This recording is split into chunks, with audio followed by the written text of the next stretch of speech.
So hello everyone, welcome back to PC 301, and we start with the third session for the day. We have with us Professor M.S. Ramanujan from University of Warwick, and he'll be talking about Lossy Kernelization.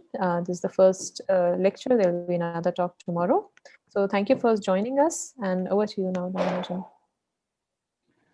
Thank you very much, Pratibha, and thank you to all the organizers for this nice invitation. I think this workshop is a great idea to end this unusual year with a flourish, let's say. And I hope that the last week and a bit more have been very productive. I've been attending a few talks, and I've found them quite enlightening myself.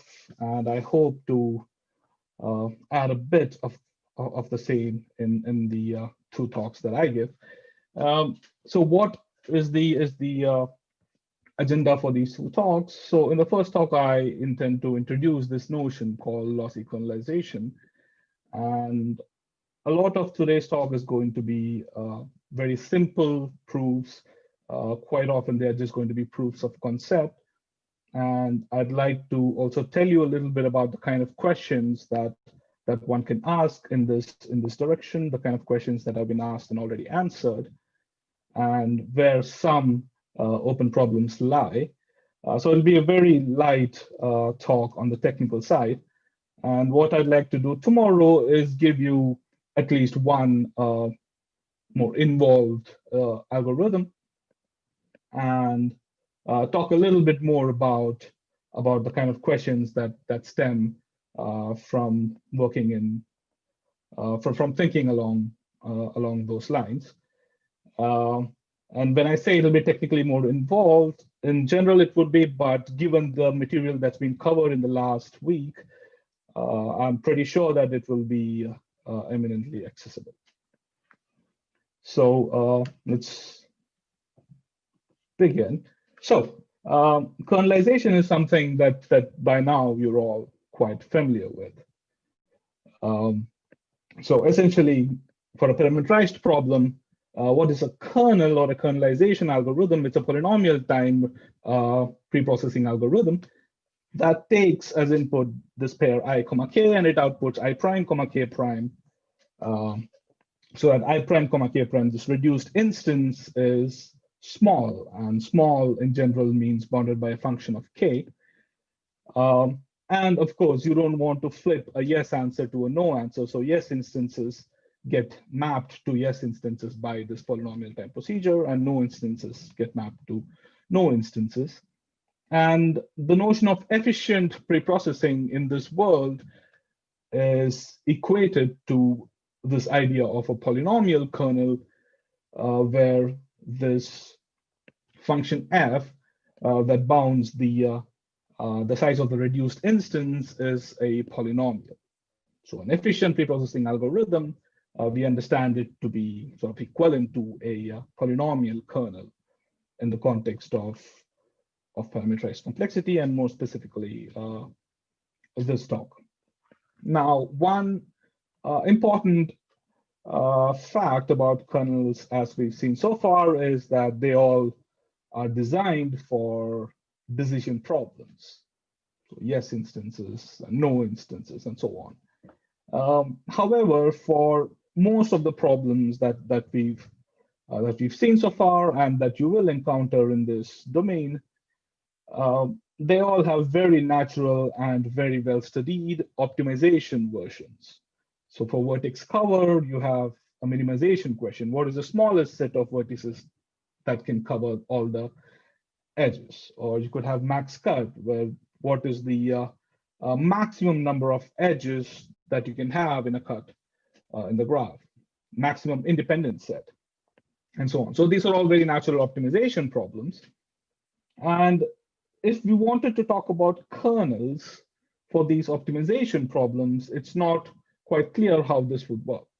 Now, that is from an academic point of view, but also think about the following setting, right? So you have come up with a very clever polynomial kernel for some problem, and you give it to your friend who is an algorithms engineer, and they tell you, this is all great, But I unfortunately have a very clever 1.001 approximation algorithm for the same problem. What you tell me is that only yes instances get mapped to yes instances, no instances get mapped to no instances. If my clever algorithm gives you a very, very good approximation, what does your polynomial kernel infer about it? Could we tell anything interesting? Now, in general, you can't, because the definition does not require you to do something. But in taking the spirit a bit forward, you would ideally want a preprocessing algorithm such that you're not required to just optimally solve the reduced instance. It's also good enough to be able to solve the reduced instance approximately, and that actually gives you a meaningful approximation for the original instance. Because let's face it, even when you apply these reduction rules, the resulting instance, although it is polynomially bounded in the parameter, etc., could still be massive.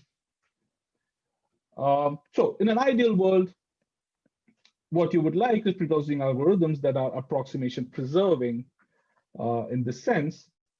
And this idea has been floating around, had been floating around for a while in the community. And in the early part of this decade, Mike fellows Ariel Kolek, Fran, Francis Rosman, Mike and Fran you already saw today, and along with Hada Sachnai, introduced this notion of fidelity preserving kernels, which was a way to formalize this intuition that I just described.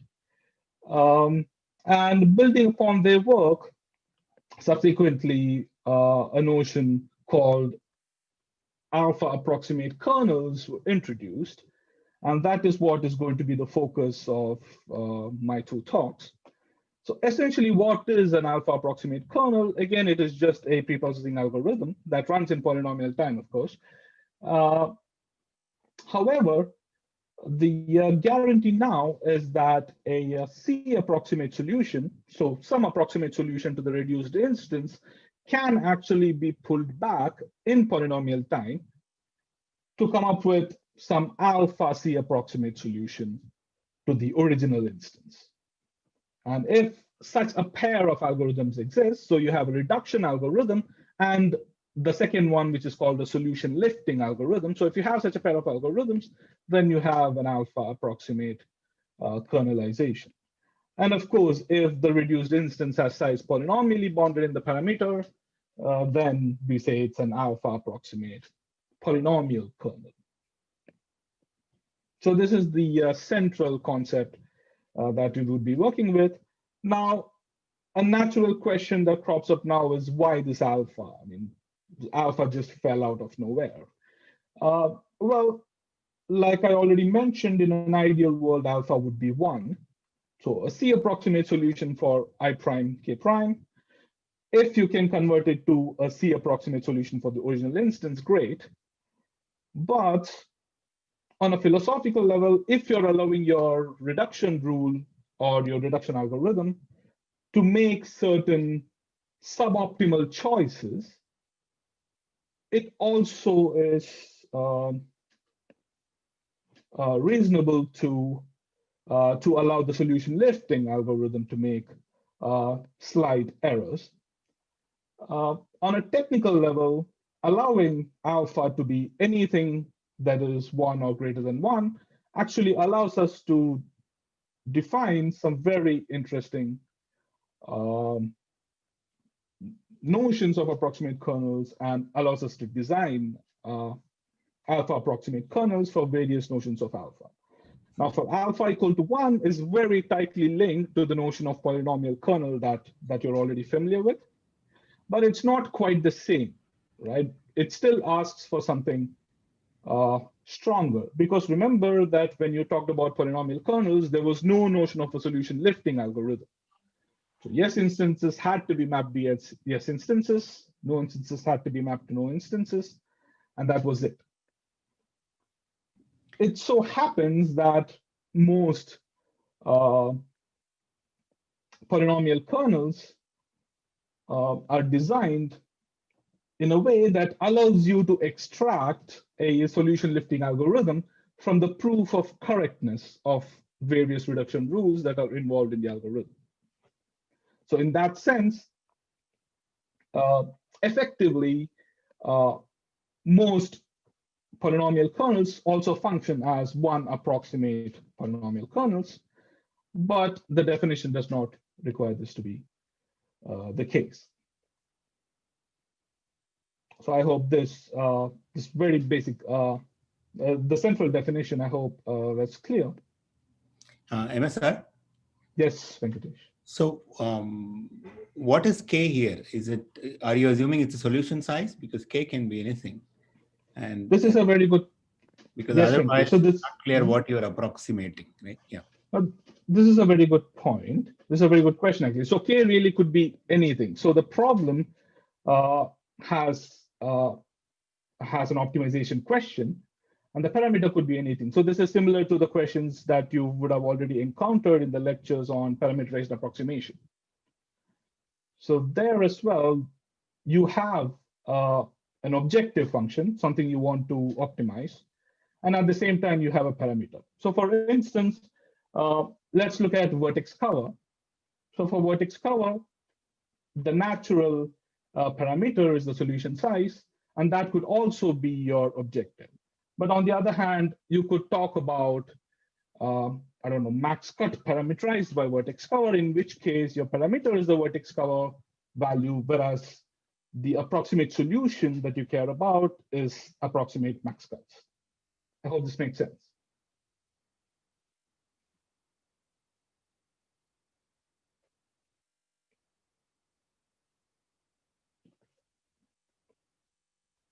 So as we go ahead, we'll see a couple of examples, Venkatesh, where we look at parameters that are both solution size or the solution value, and also structural parameters. So I hope if it isn't clear by now, as we visit these examples, hopefully it becomes clear then, or we could, of course, revisit this question.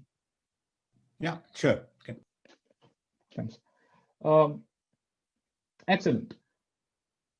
So this is the notion of approximate kernels. Now, this notion, it's not just something that is, motivated in a natural way. The definition itself is also somehow the right notion, or it's a robust notion because, sorry, so I see Diprapriyo has a hand up. Diprapriyo? Sorry, I just by mistake pressed it. Okay, no problem. It's good to see you. You already know that, well, a decidable problem is FPT, if and only if it has some kernel. So there is a very natural analogous version of this statement in the world of FPT approximations that you've already seen, and approximate kernels that you've just seen. So the analogous statement would be that a problem has an alpha approximate FPT algorithm precisely when it has an alpha approximate kernel of some size. So this sort of an analogous statement somehow points to this definition being an appropriate one, or somehow the right definition. So if you wanted to design an alpha approximate kernel, or you wanted to ask yourself, hey, look, here is a problem that I've encountered. Does it have an alpha approximate kernel of some size? You could begin by asking, is there already an alpha approximate FPT algorithm? If yes, then the question is already answered, and then you can sit down and try and optimize various numbers involved. Similarly, a problem is in P if and only if it has a constant size kernel. If you've not already seen this, since you know all the terms involved, it's a very simple exercise. And the analogous version of that statement in this world is that a problem has a polytime.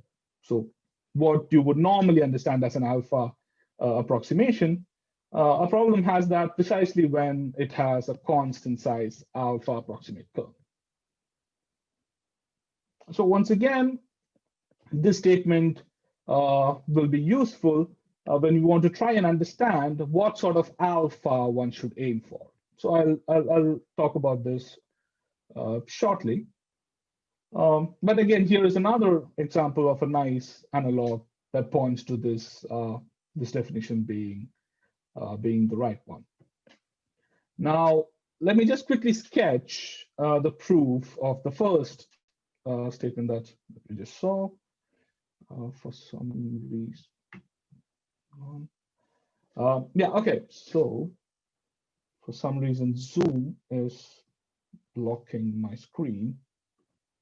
Let me just quickly.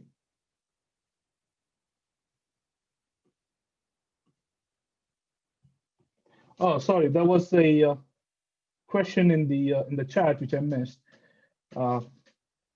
but I guess it's been answered. Well, I mean, well, Tanmay, so where you actually lose the factor is when you're lifting the solution, but you will see that as you're applying the reduction rules, the rules will be somehow error incurring rules, so that no matter how good your solution lifting is, the error still persists. So it's a bit difficult to answer this concretely, but again, as we see a couple of examples, I hope this makes sense. Excuse me for a couple of seconds while I try to move this annoying bar that's right on top of my slide. It's not visible to us. We just see the slide. Oh, no, it's visible to me, so that's blocking my view of the slide. All right. It's the Zoom bar, which all right, here we go. Excellent. So thanks for waiting. Okay, so I claim that a problem has polytime alpha approximation if and only if it has a constant size alpha approximate kernel. So it's the second statement that I'm proving. So suppose that you are given a polytime approximation algorithm for a problem, and I want to describe a constant size alpha approximate kernel. So it's an alpha approximate kernel where the reduced instance has constant size. Right. So the idea here is that because I have an efficient alpha approximation anyway, the reduction itself doesn't need to do anything. So I just take the input instance and I just return an arbitrary instance of constant size. I don't care what it is. And the solution lifting algorithm, what it does is it just completely ignores this reduced instance. It doesn't even need to look at it. And it just runs this assumed alpha approximation to solve the original instance. On the other hand, suppose that I'm given an alpha approximate kernelization where the output has constant size. How could I use this as a subroutine to design my claimed polynomial time alpha approximation? It's very simple. So I take the input and I just plug it into this constant size alpha approximate kernelization. So the output is something of constant size, which I can solve to optimality efficiently. And then I just plug it back into the solution lifting algorithm that then outputs for me an alpha approximation, hence giving me an alpha approximation algorithm that overall runs in polynomial time because the approximate kernel runs in polynomial time.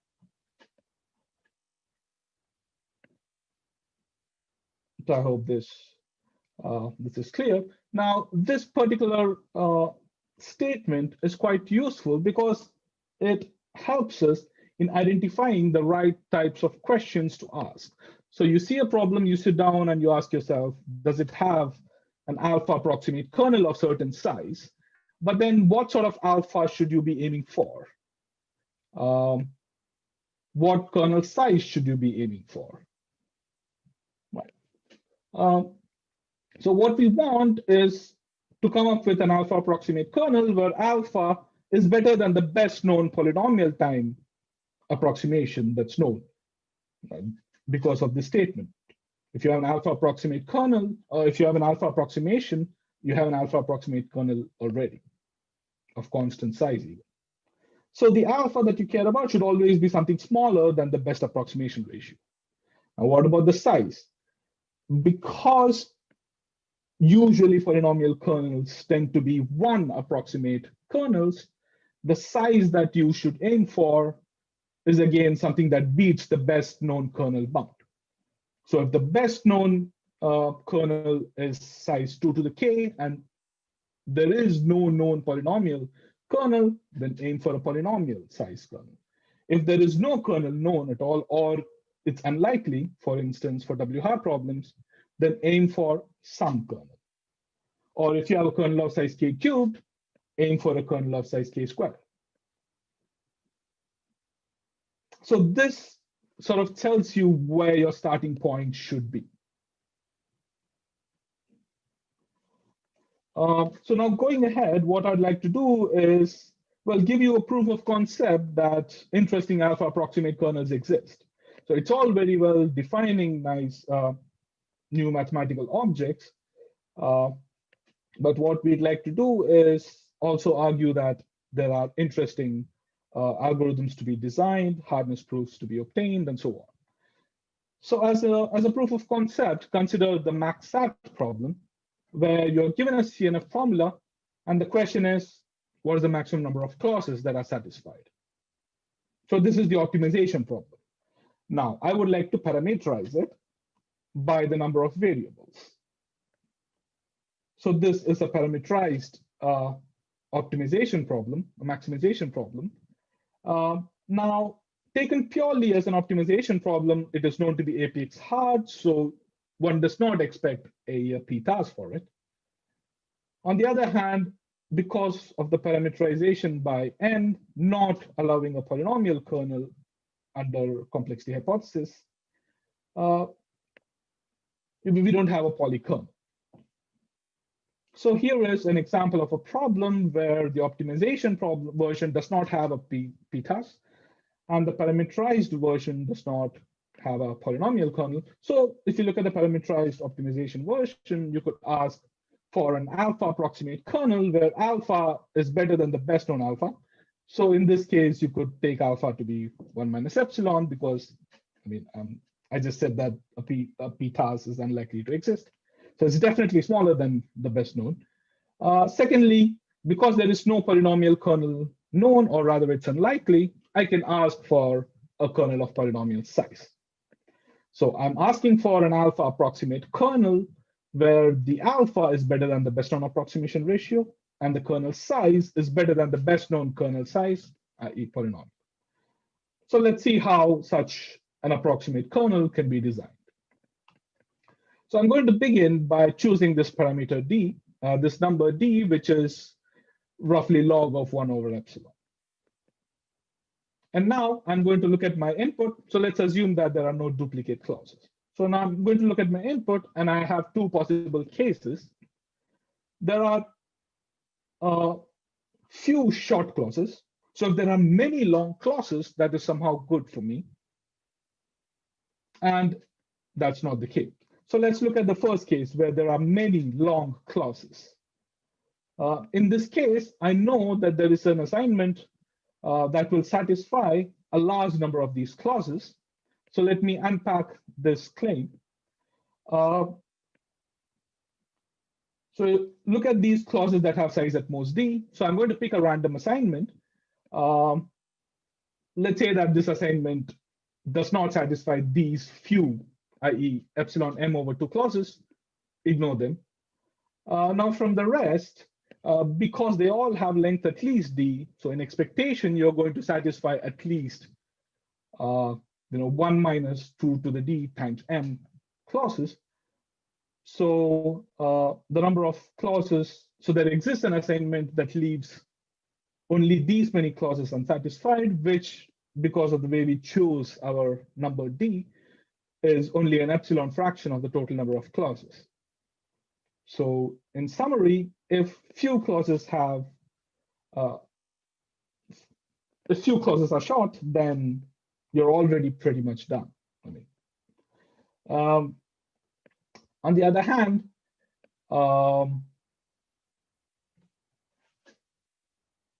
what is the number of clauses that have so on the other hand, the number of clauses of size at most d, so that number is at least epsilon m over 2, because that's the case we are in. And the number of clauses of size at most d, because we don't have duplicate clauses, is again is at most n to the d. Now again, plugging in, well, just simplifying this, you conclude that the number of clauses is already some polynomial in n. Notice that the polynomial, the degree actually depends inversely on epsilon. That's crucial. But in this case, you already have a polynomial kernel. There's nothing to be done. So using this observation, here is my kernel. So I just examine the input. If at most epsilon m over 2 clauses have length at most d, then I just, well, actually, so I can just return a trivial constant size instance. Otherwise, I return the given instance because it's already small. Now you can say, okay, look, this is sort of cheating because you really haven't done anything because you got it for free. That is true, I admit it. But this is a proof of concept that these objects do exist. Now let me proceed and give you another example, one for the partial vertex cover problem. What is a partial vertex cover problem? You're given a graph G, and what you would like to do is you have G and K and find a vertex set of size K incident on the maximum number of edges. So the objective of your problem is to maximize the number of edges incident on this vertex set of size K. Your parameter is K. So notice that this is one example of a situation where your parameter is not the solution size or the solution value, which in this case would be the number of edges. Now, partial vertex cover, again, let's look at what is known for partial vertex cover. Well, it's known to be W hard. So there is no kernel at all under reasonable hypothesis. And again, it's APX hard, so you don't expect a PDAS. So this gives us an informed starting point where I want to design an alpha approximate kernel where alpha is again 1 minus epsilon, and the size, since the problem is W hard, I'm happy with any f of k to begin with at least. But in fact, what I'll prove to you shortly that you can actually even ask for more and succeed. So you can actually get an alpha approximate kernel of polynomial size where alpha is 1 minus epsilon for any epsilon that you give me. And this is nothing new. So Daniel Marks had already proved this in 2008. And one important takeaway from this fact is that the notion of alpha approximate kernels, it has been floating around in an ad hoc manner for a long time. So people have designed alpha approximate kernels for specific problems as a stepping stone towards some other results they were trying to prove. And it so happens that because it's a natural concept, different people have come across this at different points from different directions.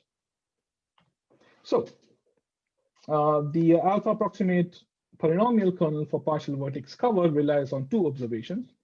Here's the first one.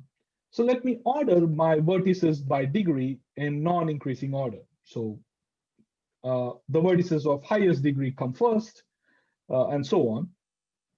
And since the question asks you to cover maximum number of edges using few vertices, I mean, intuitively, you would like to pick as many very high degree vertices as possible.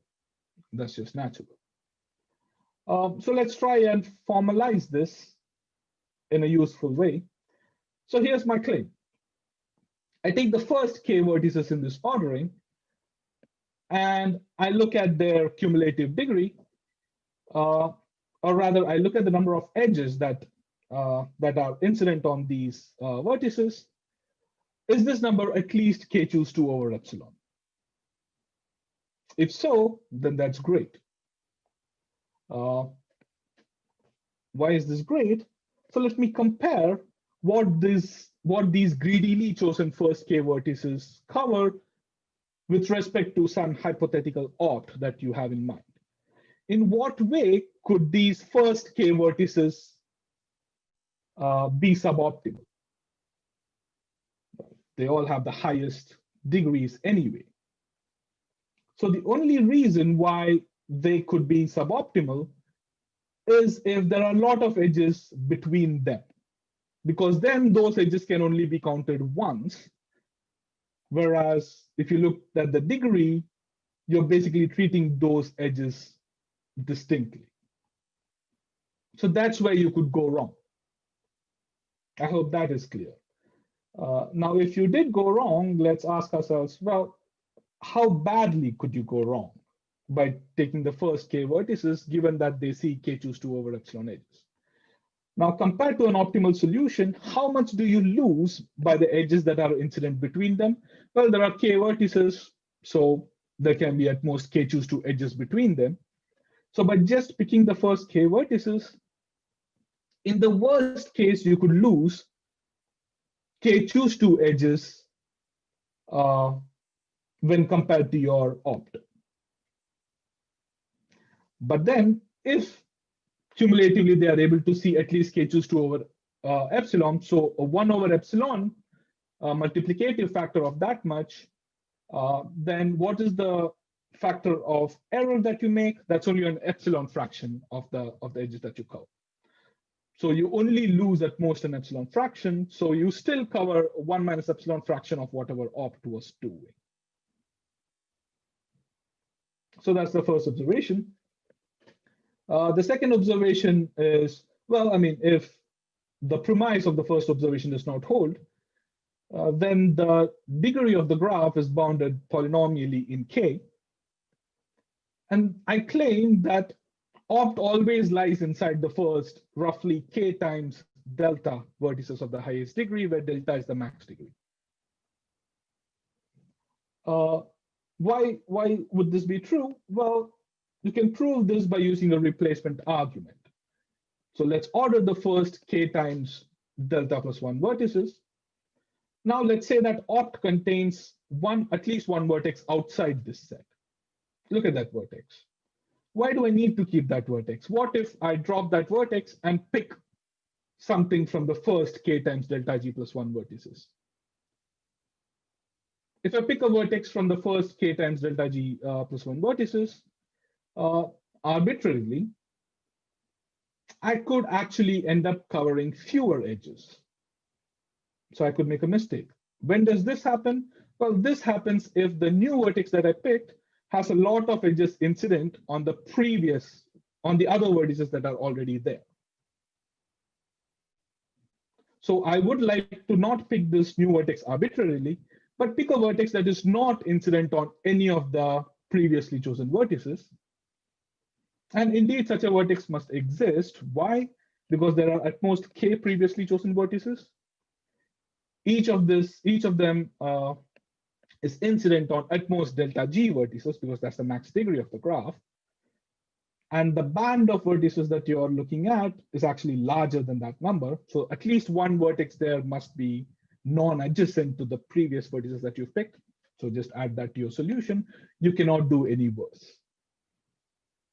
So by using this replacement argument, you can conclude that opt definitely lies inside roughly k delta vertices of the highest degree. Now, how does one use this to design the approximate kernel? Well, if the first k vertices see at least these many edges, then I know that I can approximate it really, really well already. So I don't really care I don't really want to do any pre-processing because I have a way to approximate it. On the other hand, I know that opt lies inside the first roughly k delta vertices of highest degree. So all I need to do is just zoom in to those vertices and their neighborhood. because all the edges that would be covered by opt actually lie inside this set. And that would be bounded polynomially in K because the max degree is bounded polynomially in K. So here's another simple example of an alpha approximate polynomial kernel. So what Daniel Marx used this kernel for was as a stepping stone towards designing a parameterized approximation. So once you have this approximate kernel, you can just brute force on it to come up with an approximate solution. So here's an example where an approximate kernel is actually means to a different end, which is designing an FPT approximation for a W-hat problem. So that's important. Okay, so the size of the kernel is poly K, so it's roughly, it's poly in K over epsilon. That is the important bit. The 5 is not terribly important. And the time to compute the kernel is truly polynomial. So there is no hidden dependence on 1 over epsilon. Again, this is something that's important, and we will revisit. So we've already seen a couple of examples of approximate kernels. So in the rest of this talk, let me talk about another example. And this example will be crucial also for tomorrow's talk. So it's important to get the details of this algorithm so that, at least at a minimum, you will be taking away not just this notion of lossy kernels, but also a few technical pieces that you can add to your toolkit. So the connected vertex cover problem is the following: your unigraph G. Hello? And yep. Yeah. So there's a question. If we have a lossy kernel, can we always brute force to get FPT approximation? That is a very good question, Sanjita, and the answer is yes. And that is, in fact, one side of the claim that we saw earlier, where we said, FPT approximation if and only if alpha approximate kernel. So this is one direction of that. If you have an alpha approximate kernel, you can brute force to get an FPT approximation. This is similar in spirit to saying that if you had a kernel, you can brute force to get an FPT algorithm. Cool. Okay. So the connected vertex cover problem, in the optimization version, you want to come up with the smallest vertex cover that induces a connected subgraph. Now, in this case, notice that the parameter is the thing that you're optimizing as well. So it's the value of the number of vertices in this connected vertex cover that you care about. So what is known about this? Well, it is known to be too approximable in polynomial time. It has an exponential size kernel. It's FPT, of course. It's known that you cannot do better than 2 approximation in polynomial time under UGC. And it's unlikely that there is a polynomial kernel. So now we are in business. So we ask, can you design an alpha approximate kernel where alpha is anything better than 2, and the size is any polynomial? And in fact, we will be able to give alpha approximate kernels where alpha is 1 plus epsilon. So you're getting arbitrarily close to 1. So epsilon is any number that you choose. So before we talk about the algorithm for connected vertex cover, let's recall the algorithm for vertex cover and let's see where that fails. And that will tell us what we need to modify or adapt to obtain the approximation for the approximate kernel for connected vertex cover. So in the bus kernel for vertex cover, you have this partition where H is the set of vertices of high degree. You know that number must be at most K, otherwise you can say no. I is a set of vertices with neighborhood only into H, so it is an independent set, and R are the remaining vertices. And H must have size at most K, R must have size order K squared, otherwise it's a no instance. And the important thing in the case of vertex cover was that I, which is an independent set, could be just ignored or just deleted because everything in H we know must be part of any vertex cover of size at most K. You would take all of them into the solution, at which point the vertices in I become isolated, so you throw them away. But what about connected vertex cover? You can actually start off the same way, but could I throw away the vertices in I willy-nilly? No, I can't, right? Because even though the vertices in I, they are not performing any covering duties, they could still be required to provide certain connectivity between other vertices of my solution. So I can't just throw them away. And in fact, this simple fact is also what makes the connected vertex cover problem non-polykernelizable. This is what is used crucially in the hardness reductions that prove the polykernel over bound for connected vertex cover. Okay, but now we are allowed some error. So how do we?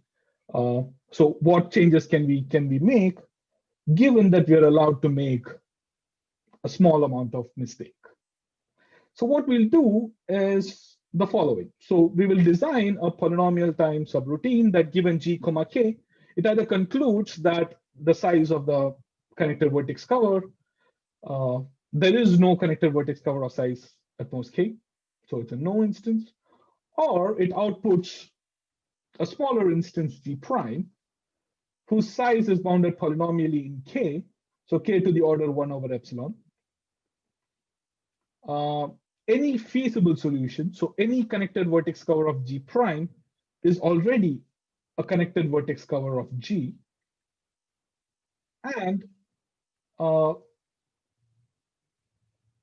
if G has a connected vertex cover of size L, then G prime has a connected vertex cover of size at most L times 1 plus epsilon.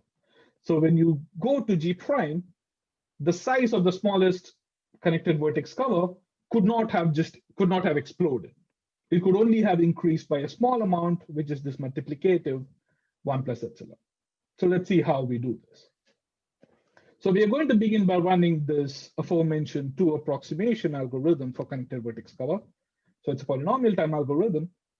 And if the output is greater than 2k, I know that the smallest connected vertex cover must have size greater than k because it's a 2 approximation.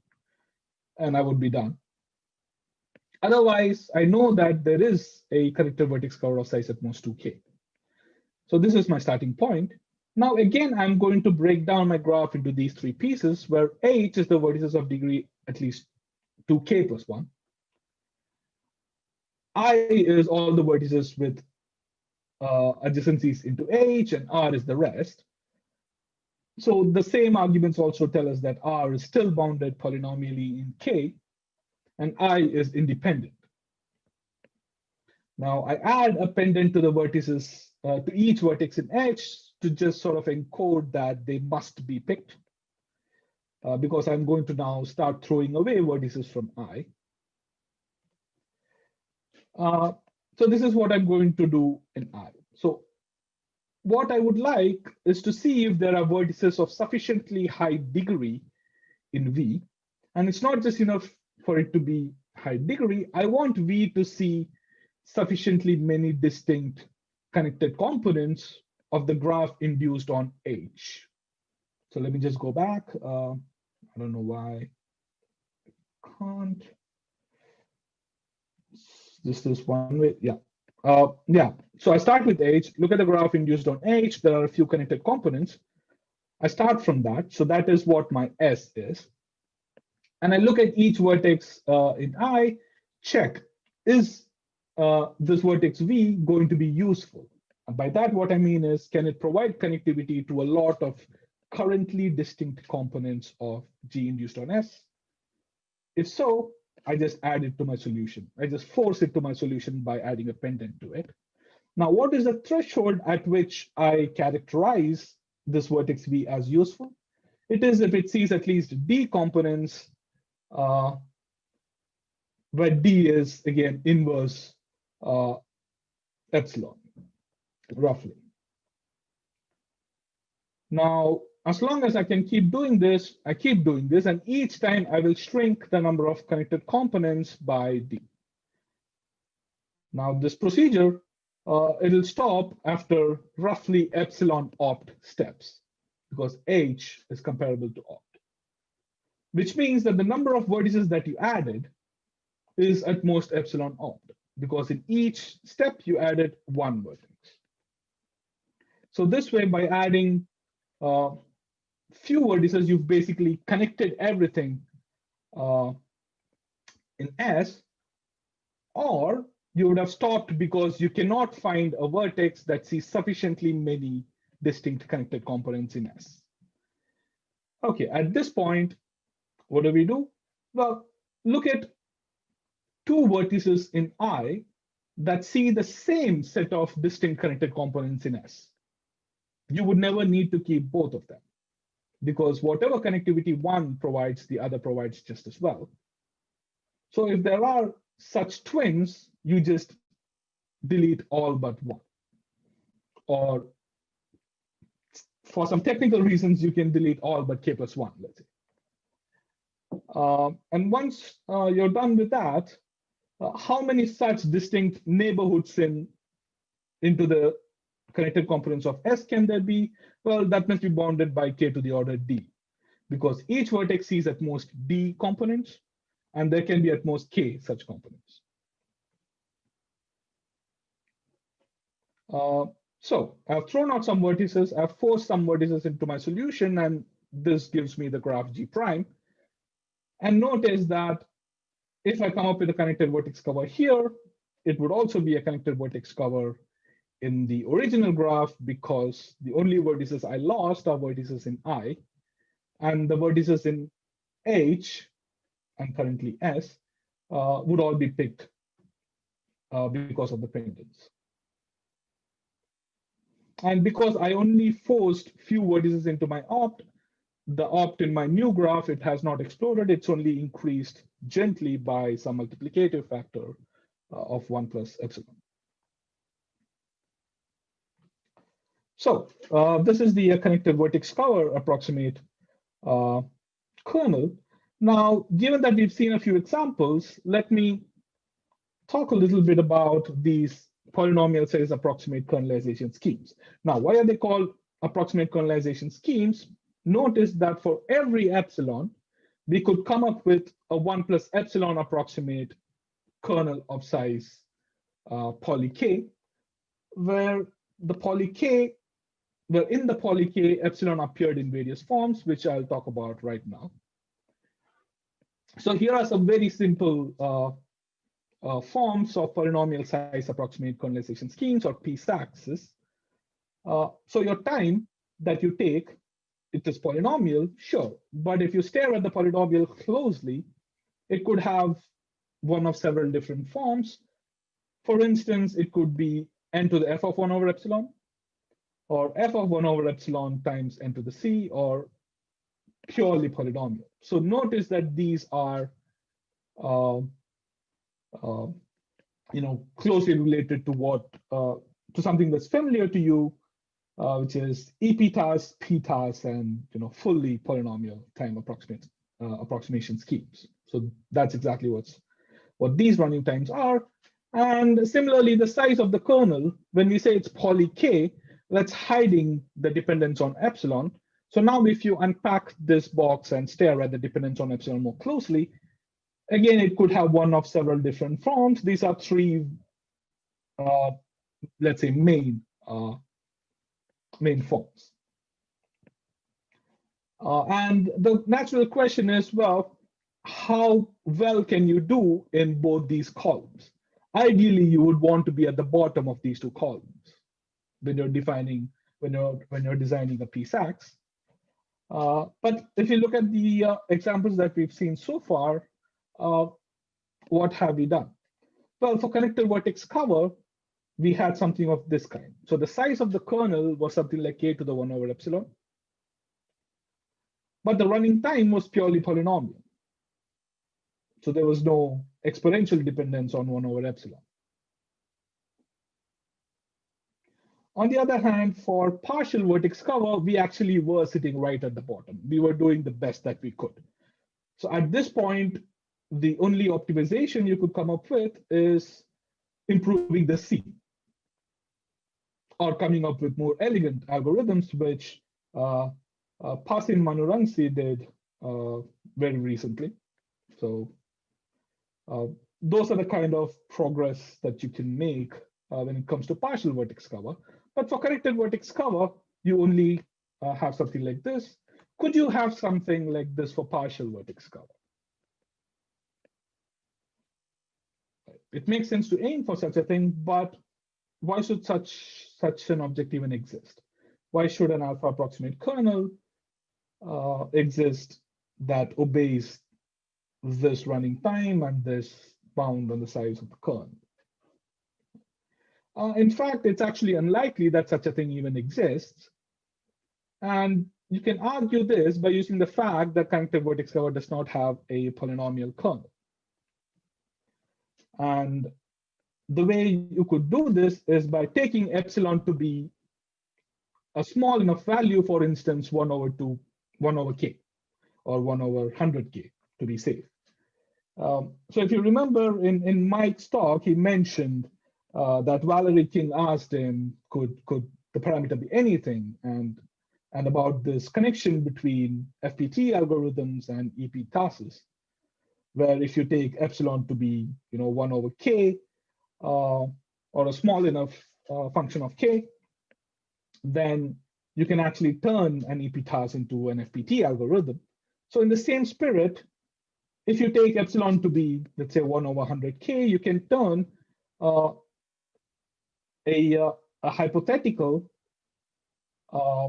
PSAX with these constraints into a polynomial kernel for connected vertex cover, which we know does not exist.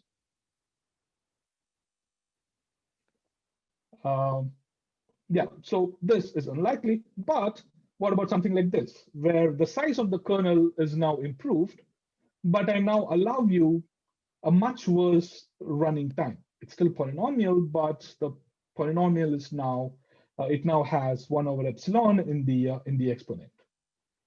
Could such a thing exist?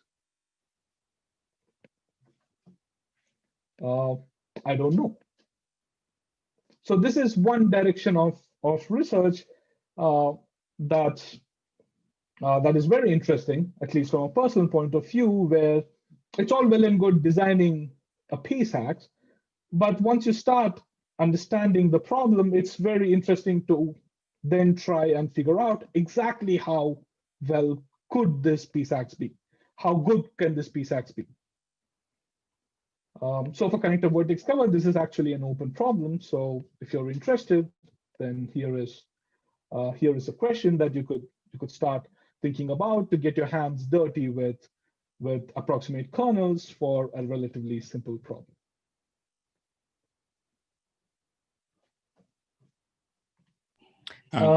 Question? Yes, Venkatesh. Yes. So you said for partial vertex cover, you have the best running time. Yeah, right.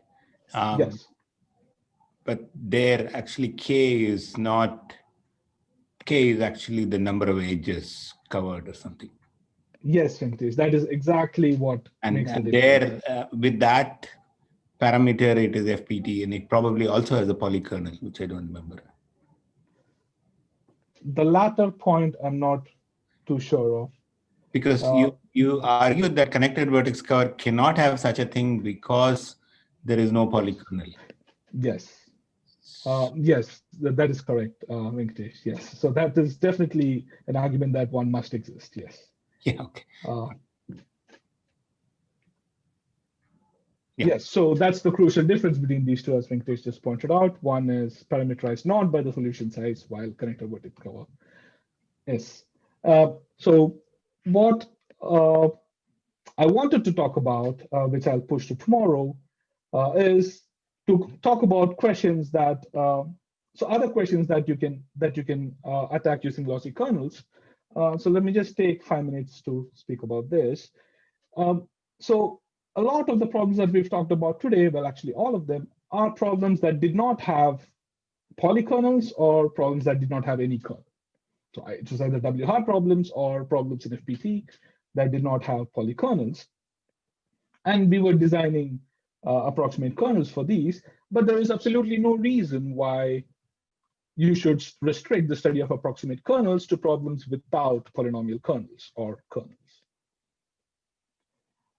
And again, this is not a very new notion. People have studied some notion of approximate kernel for problems with polynomial kernels. But a more familiar notion for you by now would be the idea of studying FPT approximation for problems that are already FPT. Right. So the initial motivation quite often was that, here's a W-hard problem. We cannot get an FPT algorithm for it. So let's do FPT approximation. But there are several examples in the literature where there are problems that are FPT, but with some terrible running times. And people have tried to come up with faster algorithms at the cost of accuracy. For instance, Meirav spoke about the directed feedback vertex set problem. Now, directed feedback vertex set is FPT, parameterized by the solution size. But as of now, we don't know how to go below k to the order k. And what she described was how you can indeed go below k to the order k if you allowed a 2 approximation. What is this, Saket? Is this something? Oh, okay. Yeah, okay. So Saket points to so Meirav's talk on lossy kernel for deheating set. Yes. Okay, there you go. That's another example. So what I wanted to speak about in this context is the notion of interpolating kernels. So let me quickly say what that means. So let's look at this problem, dominating set on the degenerate graph. So dominating set in general is W-hard, but there are various graph classes on which it's known to be FPT and polykernelizable and so on. One of these is the class of degenerate graphs. So what is known about this problem? Well, it has an order D approximation. And there is a kernel, it's a polykernel for fixed D. So it's a kernel of size order k to the order D squared. And it's known that it's unlikely that we can do better than that. Okay, so what do these things mean for us? Well, the order D approximate kernel, the order D approximation, recall, is nothing but an order D approximate kernel of constant size. These are the same things. On the other hand, this k to the order D square kernel is effectively a 1 approximate kernel of size k to the order D squared. So now if you start charting the trade-off between the approximation factor and the size of the kernel you get, a very natural question arises. Could one come up with a series of approximate kernels that chart this trade-off in a smooth way? So for instance, there is a result that says that for every row in 1 to D, there is an approximate kernel of size k to the order rho D. So notice that for rho equals D, this sort of matches this 1 approximate kernel, but this is still a very crude interpolation. For instance, if I asked you for a log D approximate kernel, what is the best size you could do? Or a root D approximate kernel, what is the best size you could come up with? So this is a very natural question, and you can ask this for several problems that already have a polynomial kernel. So I'll stop here for today, and I'm happy to take any questions. Okay. Thank you so much for the talk.